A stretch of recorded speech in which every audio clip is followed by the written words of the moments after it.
This episode is sponsored by Girls Can Crate. Girls Can Crate is a unique subscription box inspiring girls to believe that they can be and do anything. How do they do it? Like us, Girls Can Crate believes that real women make the best heroes. And every month they deliver them to your doorstep. This episode is also brought to you by our Patreon supporters, Christina Hubbard, Michelle Chick, Siri Sainio, Chantel Oliver, Jamie Lang, Maria Carla Sanchez, Mandy Booty, Monique Herricks-Pexato, Caitlin McTaggart, and Lindsay Cummings. We're so grateful for all of our patrons.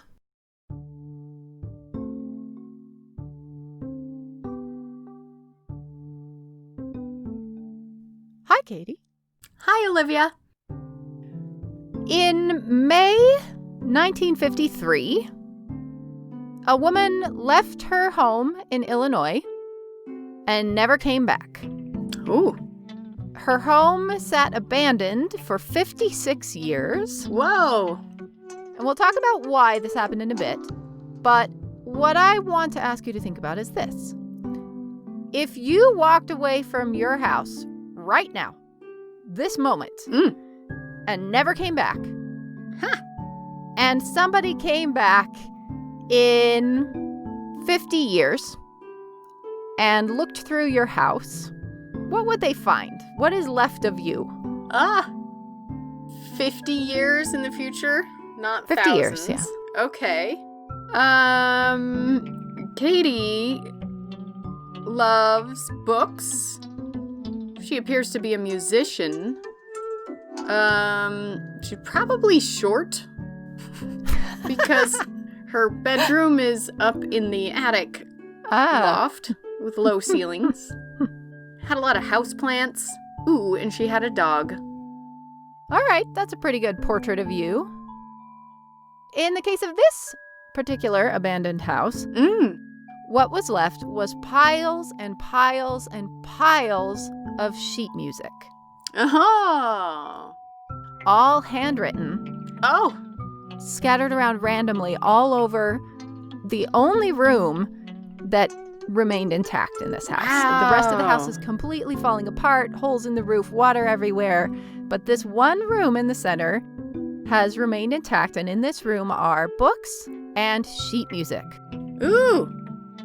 The couple who bought this house and were trying to remodel it stumbled onto this find of all of these papers. And they kept seeing the same name over and over again on these manuscripts. Florence Price. They had no idea who this was, and they could very easily have just crammed all of this old paper into a couple garbage bags, thrown it away, and carried on with their remodel.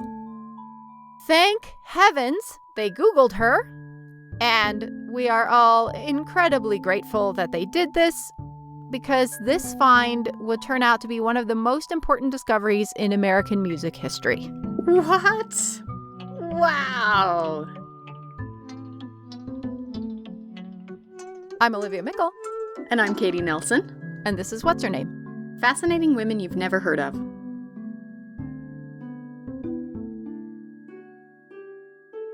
Florence Price was the first African-American woman to be recognized as a serious classical composer, the first African-American woman to have her works performed by a major orchestra, the first African-American woman to win a National Classical Music Prize. The string of firsts that make up her career is remarkable all on its own. But her story is so much more than one of just being first at stuff. She is a genuinely, astoundingly brilliant composer. And this music that was found scattered around this abandoned house is a mind-blowing find for American classical music. Wow. So, for this episode, I spoke with two fantastic guests, Dr. Karen Walwyn and Dr. Guthrie Ramsey. My name is Guthrie Ramsey. I am a professor of music at the University of Pennsylvania. I am a musicologist, a pianist, and a composer. My name is Karen Walwyn. I'm currently teaching at Howard University, the area coordinator for keyboard studies and an associate professor on faculty. Dr. Ramsey was the editor for a fantastic biography of Florence Price by the late Ray Linda Brown called The Heart of a Woman. And Dr. Walwyn has premiered several of Florence Price's previously unpublished works in definitive recordings and is pursuing major projects to get more of this work out into the world. Karen Walwyn is also featured on a wonderful documentary of Florence Price's life called The Caged Bird, created by James Greason, which I highly recommend. You can stream it online, and there will be a link to that on our website. And of course, we have to talk about the music. Almost all of the music for this episode was written by Florence Price, and I am so grateful to all the performers who generously gave us permission for me to use their work, including Chineke Orchestra, the Women's Philharmonic, Dr. Ollie Watts Davis and Dr. Casey Robards, and Dr. Karen Walwyn, who also composed one piece. More information about the music is at the end of the episode and on our website. Florence Price was born in 1887 in Little Rock, Arkansas, to mixed-race parents who were members of the thriving black middle class of Little Rock. Her father was a dentist, her mother was a music teacher, and they were central figures in the intellectual elite of Little Rock's black community. Now, lots of our listeners are probably already going, what? Wait. Because you just said the sentence. Thriving intellectual. Black middle class. Yeah. Yes. When are we? The 1920s? We're in 1887. Oh. Yeah, this story is going to challenge all of our narratives about what the South looked like in this time period, about how slavery transitioned into post-slavery times, how Jim Crow laws came about, and what the whole idea of progress in race relations and civil rights looked like. Because in the years directly following the Civil War, during Reconstruction, Black Americans in the South had all the same rights that white Americans did. They voted, they held government offices, they went to unsegregated schools, they were professionals.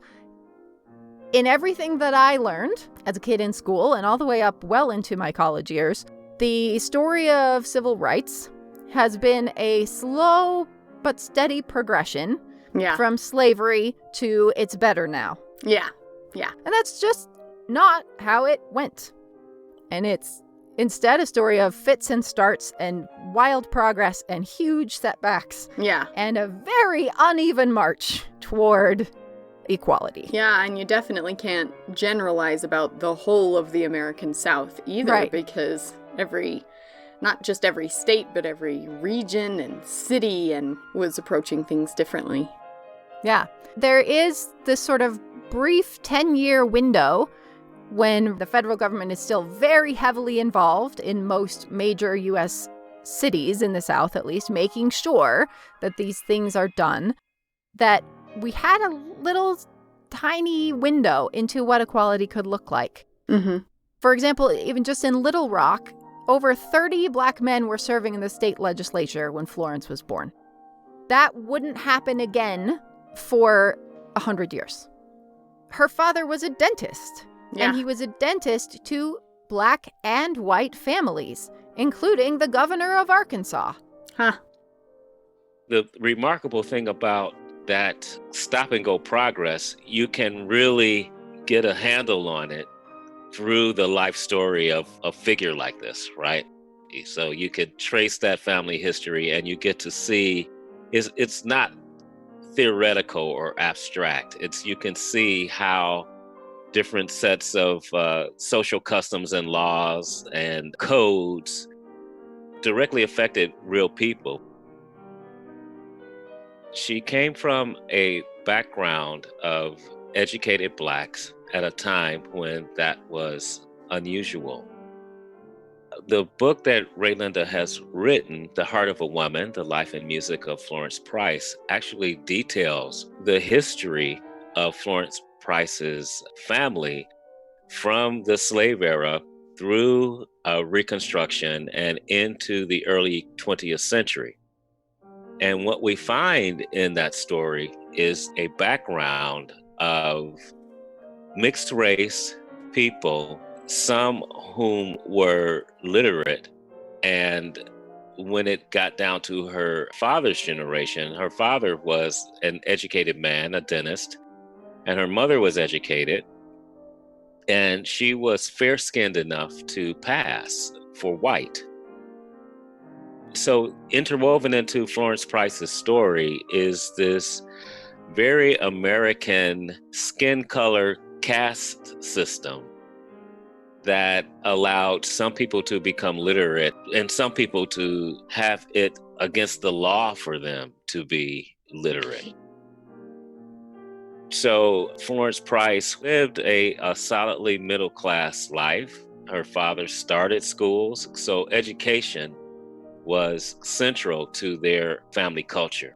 And her mother was a professional woman. She worked for an insurance company, and they were settled in Little Rock, Arkansas, which at that time was a kind of mecca for middle-class Black people because of the opportunities that were there.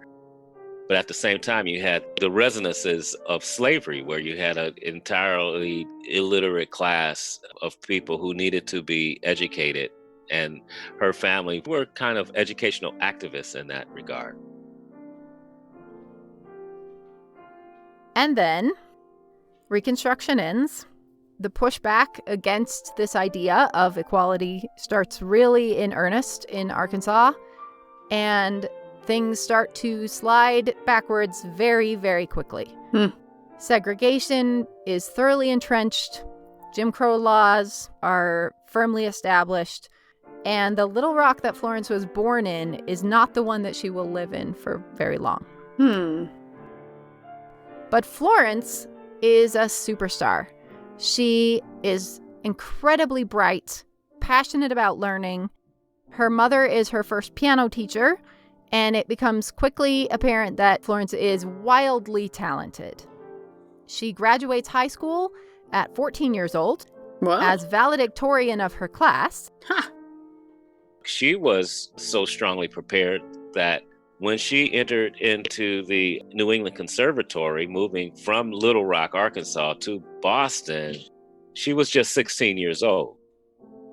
So in her formative years, she was given this sense of pride, a sense of determination, a sense of just what it would take for her to be a successful musician. Things are getting pretty bad for Black people in Arkansas. And on her mother's urging, she takes this opportunity to pass. NEC accepts Black students, but she decides it will be much easier if she is Mexican. And so her first year at New England Conservatory, she lists her hometown as Pueblo, Mexico. Interesting. And she definitely can pass. Her mother may have been passing as white for a period of her life. Florence probably could, but definitely can pass as Mexican rather than African American. Wow. She excels at New England Conservatory, studying with their top composition teacher, as well as brilliant organists and pianists. And she graduates with 2 degrees, organ performance and piano teaching. Particularly, I think it's important for people to understand how difficult it was for a woman to be heard in the classical music scene in America at that time, too. When she left New England Conservatory as a totally prepared organist, pianist, and composer, she came home and became a teacher, which is what was expected of women at that time, particularly a single woman at that time. So she did not lead the typical artist life, the typical male artist life, I should say. She's had all these societal pressures along the way about what she was supposed to do and could not do. And even when she did marry, she married a successful lawyer in Little Rock, she still was responsible to take care of the children and to somehow fashion a career, an artistic career around this. So she was teaching piano lessons and writing children's music at that time was a big thing for her. And it fits into a larger pattern of women who are artists and who are also child rearing. For instance, you have some women artists who may be painters, but they turn to printmaking because it's easier to manage young people around that particular medium. And then as soon as the kids start kindergarten, they move back to painting. Eventually, she moves back to Little Rock to marry a promising young attorney, Thomas Price. He is quickly becoming a partner in his law firm, a very successful practice. She's teaching piano from their home and continuing to write music. She entered and won second place in 2 national competitions in 1925 and 1927. Wow. For major works for concertos.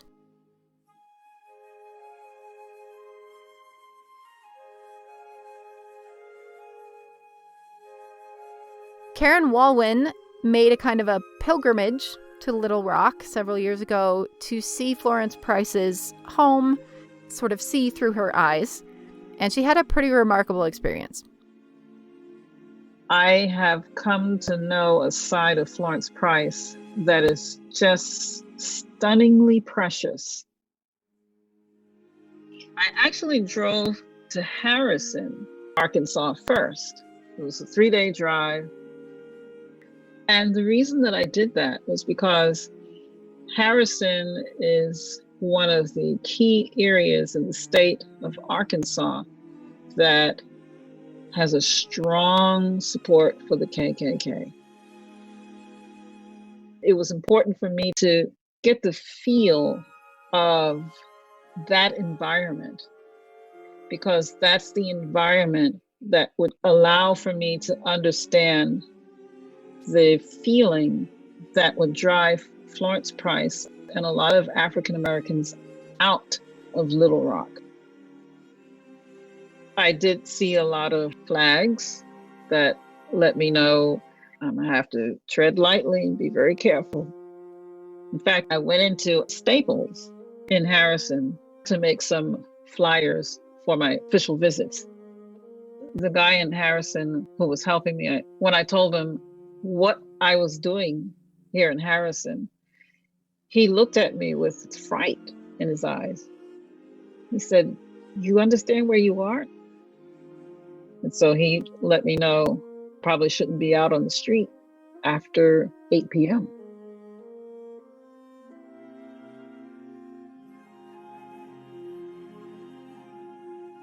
Afterwards, I drove down to Little Rock. I had some addresses of some of the homes that Florence Price had lived in. And so I drove by each one. And while she was in Little Rock, she visited the Mosaic Templars, which is an African American history museum. There, she learned the story of an event which would shake the Price family to its core. In 1927, a little white girl was murdered, and the boy accused of killing her was black. When he was arrested, he was immediately moved to a jail in another county for his own safety. And so when this mob realized they couldn't get him, hungry for the pursuit of their goal, they happened to choose John Carter. John Carter, an intellectually disabled black man, was first hanged, and then his body was shot over 100 times. They then dragged his body on the tail of a vehicle and drove it down the main artery of downtown Little Rock for approximately 5 miles. And so when they brought the body to the main intersection, the same intersection where the Mosaic Templars stands, and across the street was the AME church, they hung John Carter's body. They went into the church and brought out every flammable item and lit it. They took the bones and used it to direct traffic and took pictures. The next day, pictures were sold, as museum treats.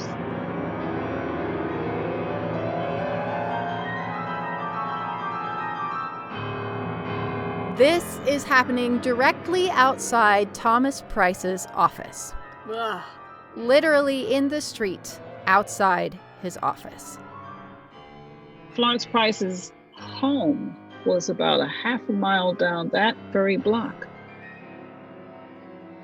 I tried to imagine what would that be like for me?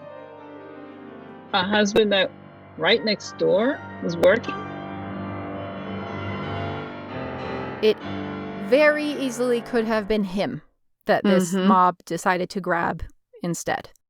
I could imagine for certain my family is in a car and out as soon as possible. Once the Reconstruction period ended, whether you were Black and educated or Black and uneducated, you were all treated the same way, poorly. So much so that when her father passed away, her mother decided it was just too hard, and she disappeared from the historical record by passing as white. She moved to Indiana and began a life as a white person. There was really nothing in her background that prepared her for the level of discrimination and brutality that you were facing if you stayed in Little Rock. This lynching marks a real turning point for the Black community in Arkansas. Yeah. Just as is happening all across the South at this point, the Black families who can get out are getting out. She and her family drove to Chicago. And so I drove to Chicago to wonder what that felt like, What does life look like after experiencing that? This means that Thomas Price has to start from scratch, abandoning this flourishing legal practice where he is a partner. He's been arguing famous cases, before the Supreme Court. And now they're back at nothing. Wow.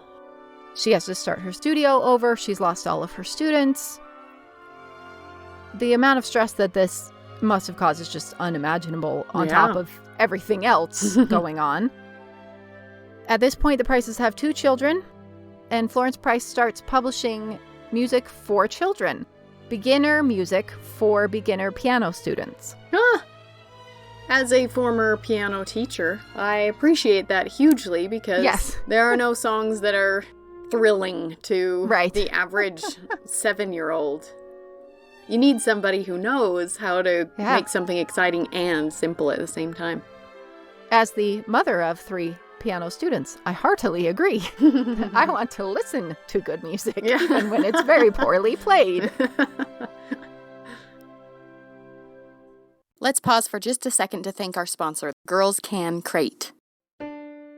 If your families are like ours, everyone is starting to go a little stir crazy, and your kids could really use something new and exciting. We recommend Girls Can Crate. Every crate features an inspiring woman and her own unique story of why she's awesome, a 28-page activity book, plus everything you would need to complete 2 to 3 hands-on STEAM activities and more. They also have mini crates and even digital downloads. Be sure to check out their website, girlscancrate, CRATE.com, and don't forget to use the coupon code HERNAME, all one word, so you get 20% off your first crate on any subscription.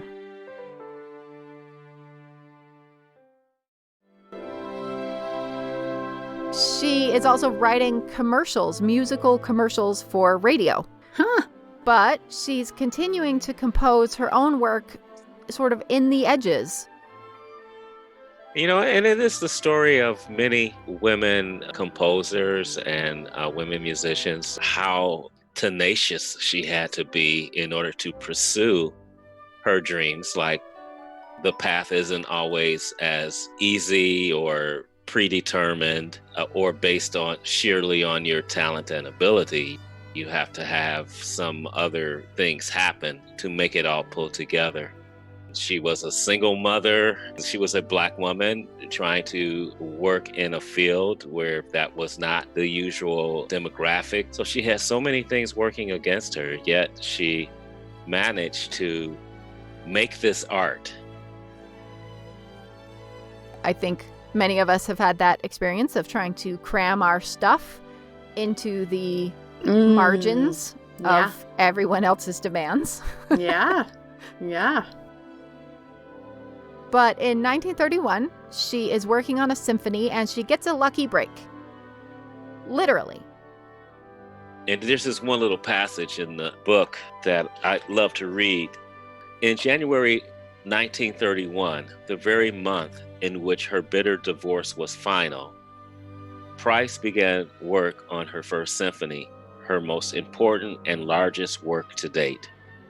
In a letter to a friend, she wrote, "I found it possible to snatch a few precious days in the month of January in which to write undisturbed. But oh dear me, when shall I ever be so fortunate again as to break a foot?" What a perspective. I love that. Yeah, I think this hits home for many of us, right? Mm-hmm. But it's a pretty stark reminder of what she's up against here. Yeah. Women are not supposed to be doing this at all. Absolutely not Black women. And every single force of society is pushing against her succeeding in any of this. But that symphony would be the one that makes her famous. Yay!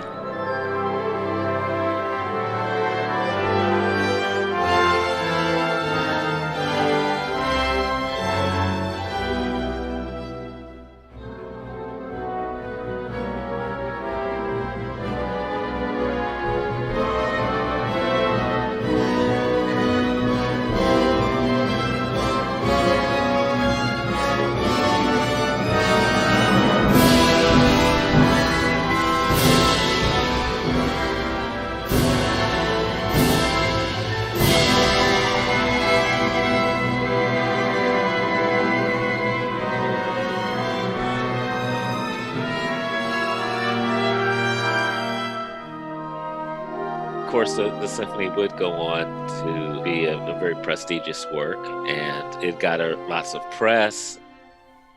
It also won her $500, which was probably a bigger deal at that point. And it proved to her and to her community that a Black woman could create serious works of classical music on par with any white male composer in the country. And her works have been performed several times by several major orchestras by 1936. Wow. Please tell me she called it the Broken Foot Symphony? Oh, she should have. It's just called Symphony Number 1 in E minor. Okay. I just really enjoy picturing her there in 1930s Chicago. Like, that is iconic Chicago. Streetcars and gangsters. And there she is composing symphonies. Yes, and we're heading into what's called the Chicago Renaissance, another sort of parallel of the Harlem Renaissance here, where we have this huge upswing of art and music and cultural creation in Chicago, and she is at the center of it. Yeah, wow. She began to win awards, which even put more pressure on her to produce. Once she gets the recognition, to keep that momentum going by creating more works. The way that she subverts the classical forms to find her own voice in the Western art music forms, all the while raising children, all the while playing for silent films. In modern parlance, she is hustling from the word go. And she never stops. Somehow, it really never really gave her the same breaks that it would have a man who was equally talented and productive. One of the most fascinating things about this work that she's doing to me is that she is very clearly rejecting her mother's plan or advice of passing. She is openly embracing her heritage here, even though she absolutely could pass as possibly white and definitely not black. She had no intentions of hiding her heritage, of hiding where her ancestors came from and what they endured. Yet her music is persistently beautiful. You would not have a single reason to know that that's what she experienced.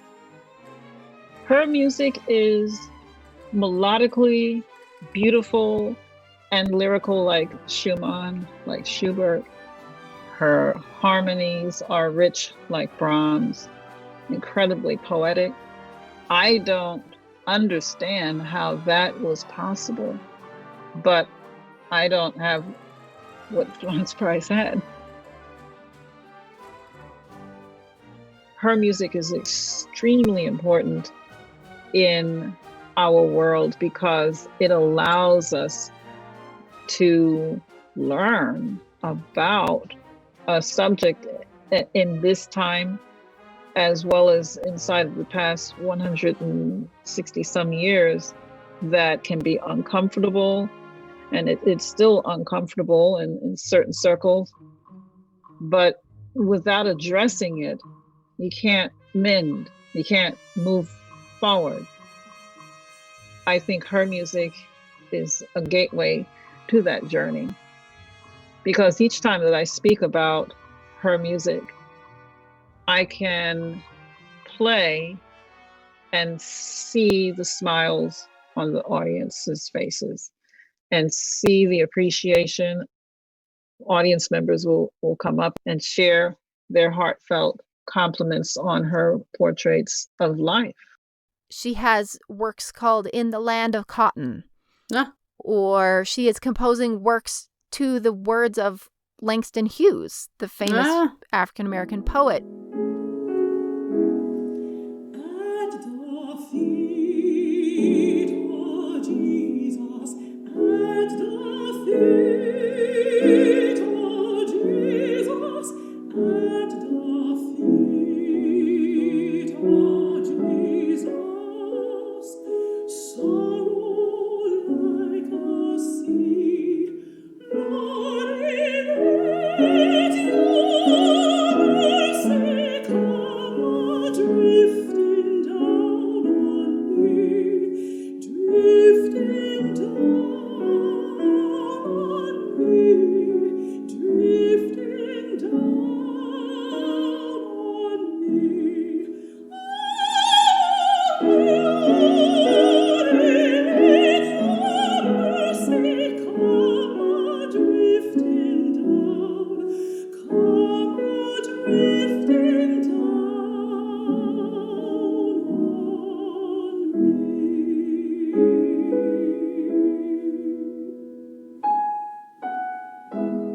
me. She is centering her work in her identity in ways that are very clear and very brave and sort of defiant in the face of all of the ways that she has been shut down, because she has been shut down over and over and over and over again. Publishers just openly saying, this is great, but you're a Black woman, so we're not going to publish it. Not even being allowed to enter certain competitions or certain societies. And yet she is centering that in her work. I think her message is clear. She's telling the story of the African American, but she's telling it in a way that is listenable, engaging, and welcoming, if you will.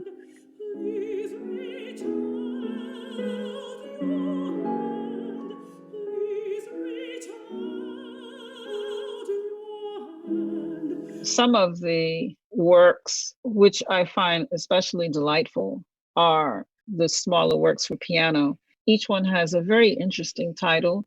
And by interesting, I mean pretty regular. I have some of the titles here. Dreaming is one word, dreaming. And we're inside of In the Land of Cotton, perhaps dreaming of a day when when there's freedom, equality.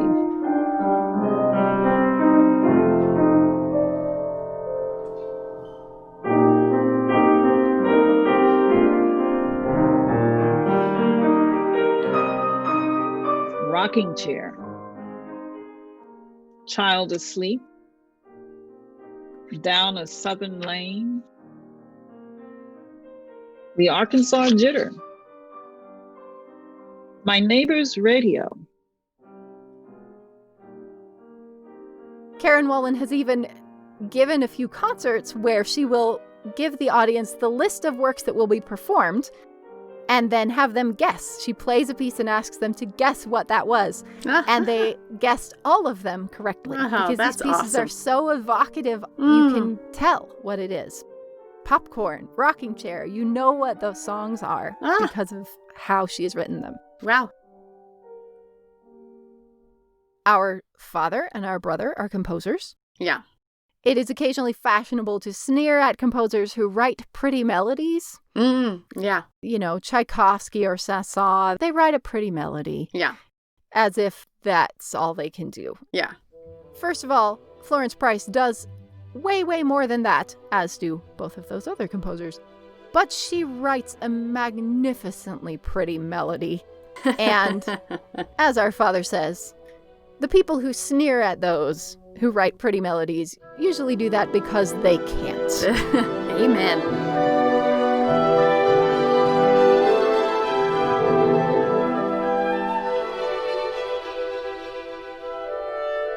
Her melodies are so gorgeous and transcendent, but also so catchy. You can't get them out of your head.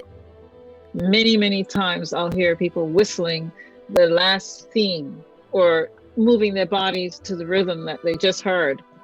And I think that's an amazing sign of what she has been able to communicate. That's special.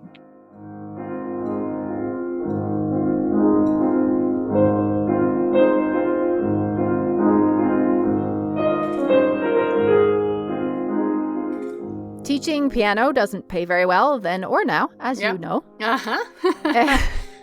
And she is occasionally, sometimes almost homeless. She's living in settlement houses. She ends up living with one of her students for a while in exchange for lessons, just trying to make ends meet. Aww. And yet, through all of this, she is still composing. Her arrangement of My Soul's Been Anchored in the Lord was performed by the brilliant Marian Anderson at her famous concert at the Lincoln Memorial. Dang. But it was the last song, and so it was cut from the national broadcast. So no one on TV saw it, but everyone there saw it. But she is being recognized more and more as a real prodigious talent. And she is putting out music at an astonishing pace. But between the Depression and then paper shortages during World War II, not much is getting published. Eventually, she moves to an apartment in the Abraham Lincoln Center, which is a sort of a communal living building settlement house in Chicago that is focused on arts. So all of the people who live here are musicians, artists, writers, and she has an apartment and a piano studio where she can teach lessons. Wow. She's one of the only Black women living there. Most of them are white, but she is supported here, at least, in her pursuits in a way that she has not been in many other places. Wow. She is the most popular teacher Of at course. the Abraham Lincoln Center, Mm-hmm. and she has over 100 students. Oh, Now, that kills me. yes, we grew up with music teacher parents, and we know what 30 students looks like in your life. 100 students. I can't even begin to imagine the hours that she is working. Wow. But she has a place to live, she has food, and she's making enough money to survive. And then, finally, in 1953, she is invited to go on tour. Yay! Her music has been performed by several European orchestras at this point. She is going to be given an award in Paris. And the ultimate dream of any classical composer is finally coming true for her. She is going to go to Europe. Yay! She is over the moon. She's going to tour, perform, and sightsee, what she's most excited about, in France and England and several other European countries. She has prepared for months, and she is set to leave on May 26th for Paris on the Ile-de-France liner. Wow. And then, No. on May 24th, No. she goes to the hospital with severe heart troubles. Oh. She has suffered with heart trouble her whole life, what they call blue baby syndrome, when your circulatory system just is not working well, and so you look blue, your skin turns blue because you're not getting enough oxygen, because your heart is not beating effectively enough. Her whole life she's been struggling with this, and she is in heart failure. She dies 10 days later of a cerebral hemorrhage and never gets to make her trip. And is that why that house full of music was just abandoned? Yes, she never goes home. So what? Nobody went to the house? Nobody said, let's go get that music? I mean, she has 3 children. Nobody bothered, huh? Yeah, it's very confusing from this point of view. Mysterious. Here's where we get into some muddy water. This might be a weird legacy of a very common problem for mixed race people at that time and now, that it is much better for them if they can pass as white. Whoa. But that requires cutting off your family, cutting off your identity. And there are so many people who have had to make that choice and decide literally to never speak to their family again. Yeah. Change their name, disappear, start over, so that they can escape from the incredibly heavy load that comes with being Black in America. Florence's mother did this after Florence's father died. She disappeared from Arkansas and reappeared in Indiana as a white woman. It stands to reason that Florence Price's children may have done the same thing. Whoa. It's really baffling as a white person to think about having to navigate these kinds of decisions, but it makes more sense how her legacy could just be walked away from. Yeah. How even a home could just be abandoned. Yeah. If that might endanger your safety in your new identity.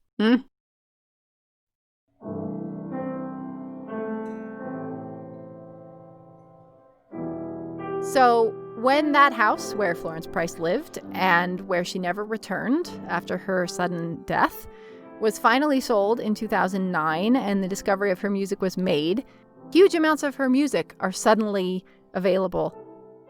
Some of these were known and feared lost, but most of this music was never published.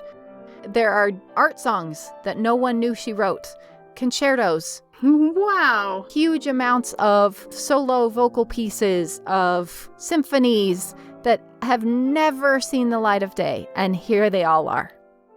And now her music is everywhere. It is gaining so much popularity. There are so many people studying and publishing and working on her music. Wow. And we're really seeing what an astounding talent Florence Price truly is. I only can hope that her story will help encourage other women, other African American composers to write. One day their music too, I believe, will be championed. I am gonna buy some of her music and learn it. Well, good luck, because one thing that Karen Walwyn does warn about is She must have had some incredible hands. The stretches, the leaps required in some places sounds relatively manageable, but it is not nearly so when actually playing it. Oh, wow. Think of them all just sitting in a house that was rotting away in Chicago. It's so amazing that Karen Walwyn doesn't quite believe it's a coincidence. Ooh. I wonder if things had gone along in the sort of the usual way, if she would have reached where she is coming to be now. Because what happened, one can say, was the result of the color of the nation at the time. And here's this hero that is right on time, right at the very moment that Black Lives Matter. I think it was meant to be this way. This is her moment. This outpouring of Black joy that is her music is exactly what we need right now. We've talked in this podcast several times about how to be remembered, and especially as a woman, you have to have a champion. You have to have someone who will keep your story going after you die. Florence Price absolutely has that in people like Raylinda Brown and Dr. Walwyn and Dr. Ramsey. But maybe she also knew that she had to be her own champion. Maybe the ghost of Florence Price was watching over this little treasure trove that is magically perfectly preserved until the moment when it's okay. And now her legacy can be appreciated in a way she never could have been at any point before this. Maybe this is the best possible end to this story, or beginning to this story of Florence Price's legacy. Marvelous.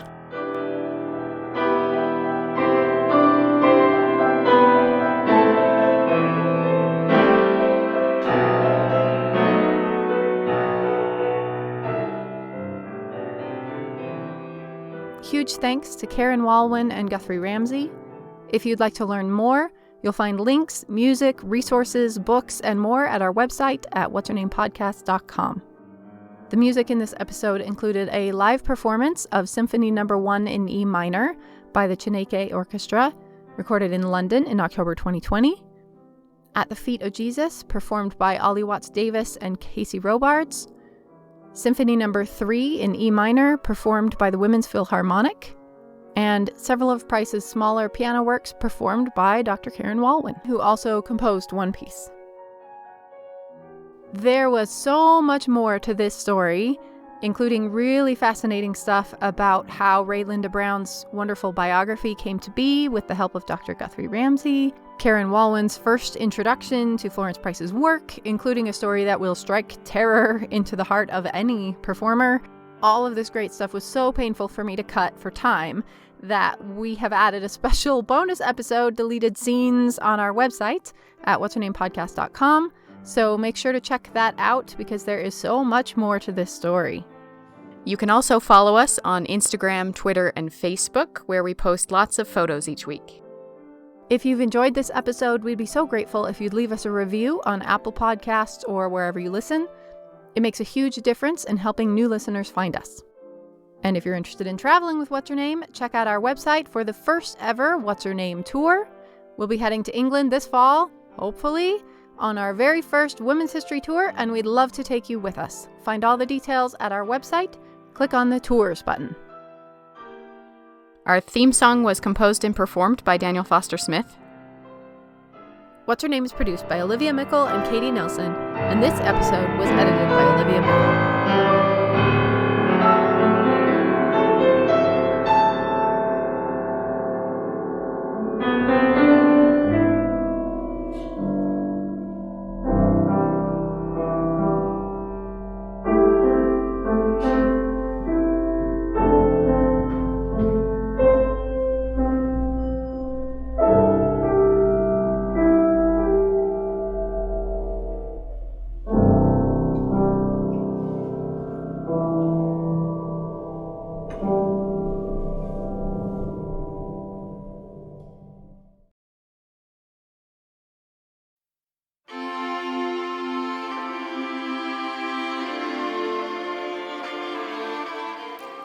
Hello there. Do you like real-life historical tales? If so, have I got the perfect podcast for you? My name is Alice, and I host the Backtracker History Show. Based in the UK, this self-confessed geek takes you for a stroll down memory lane and shares stories and interesting nuggets of information that has been discovered along the way. From tales of tragedy and sadness to epic stories of human courage or creativity, there are many people in history who have made their mark, however small. You can find it wherever you get your podcasts, and remember to leave a rating or review if you can. If you want to find out more, you can get in touch with me via Twitter or Facebook using @BacktrackerUK with a capital V, capital T, and a capital UK. But until then, take care guys, and look after each other.